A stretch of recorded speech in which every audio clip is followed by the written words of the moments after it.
এই মেয়েটির বাবা তার নিজের মেয়ের সাথেই জোর জবরদস্তি করে এবং তাকে খুব নির্মমভাবে মারধর করে।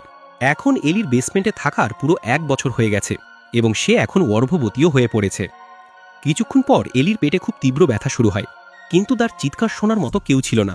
যন্ত্রণায় ছটফট করতে করতে কিছুক্ষণ পর এলি এক ফুটফুটে কন্যা সন্তানের জন্ম দেয়। ধীরে ধীরে সময় অতিবাহিত হয় এবং এলির মেয়ে এখন 4 বছরের হয়ে গেছে, আর এলি আবারও গর্ভবতী হয়ে পড়ে।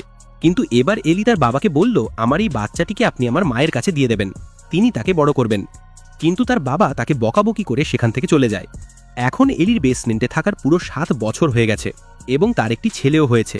কয়েক মাস পর এলি আবারও একটি বাচ্চার জন্ম দেয় এবং সে বাচ্চাটিকে তার বাবার সামনে রেখে বলে, যদি আপনি একে আমার মায়ের কাছে দিয়ে আসেন তবে আমি আপনার সব কথা মানব। এটা শুনে তার বাবা রাজি হয়ে যায় এবং ওই বাচ্চাটিকে নিয়ে নিজের বাড়ির দরজার সামনে রেখে দেয়। যখন তার স্ত্রী ওই বাচ্চাটিকে দেখল তখন সে একটি চিঠি পেল, যা তার বাবা এলিকে দিয়ে লিখিয়েছিল।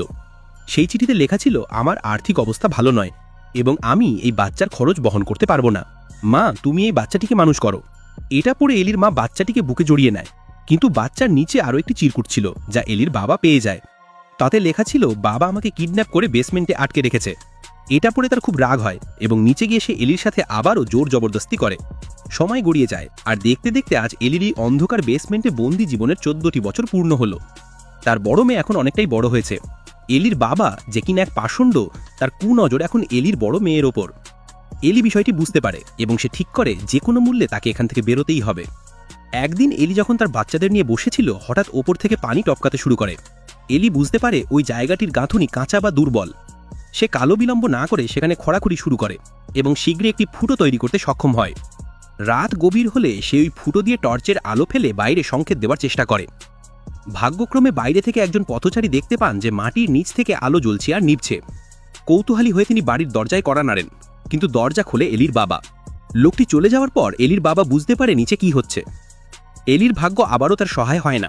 বাবা বেসমেন্টে নেমে শাস্তিস্বরূপ এলিকে নির্মমভাবে মারধর করে। কিছুদিন পর এলির মেয়ের হঠাৎ মারাত্মক অ্যাজমা অ্যাটাক হয়। তার অবস্থা ক্রমশ খারাপ হতে থাকে। এলির বাবা নিচে নেমে এলে এলি অনুনয় করে, আমার মেয়েকে বাঁচাতে হলে এখনই হাসপাতালে নিতে হবে। বাবা প্রথমে রাজি হয় না। সে স্পষ্ট জানিয়ে দেয়, আমি তোমাকে কখনোই এখান থেকে বাইরে যেতে দেব না। কিন্তু মেয়েটির জ্ঞান হারিয়ে ফেলার উপক্রম হলে বাবা মত পাল্টায়।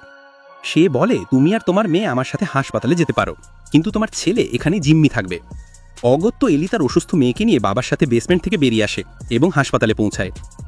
হাসপাতালে ডাক্তাররা চিকিৎসার জন্য এলিকে একটি ফর্ম পূরণ করতে বলেন। তখন এলি বুদ্ধি করে ফর্মের ওপর পানি ফেলে দেয়। বাবা যখন বিরক্ত হয়ে আরেকটি নতুন ফর্ম আনতে যায়, সেই সুযোগে এলি টলতে টলতে ডাক্তারের কাছে পৌঁছে এবং ফিস করে বলে, দয়া করে আমাকে বাঁচান। ঠিক তখনই এলির বাবা সেখানে ফিরে আসে। পরিস্থিতি বুঝতে পেরে সে হয়তো কিছু একটা করতে যেত, কিন্তু ডাক্তারের ঠিক পেছনেই দাঁড়িয়েছিল একজন পুলিশ অফিসার।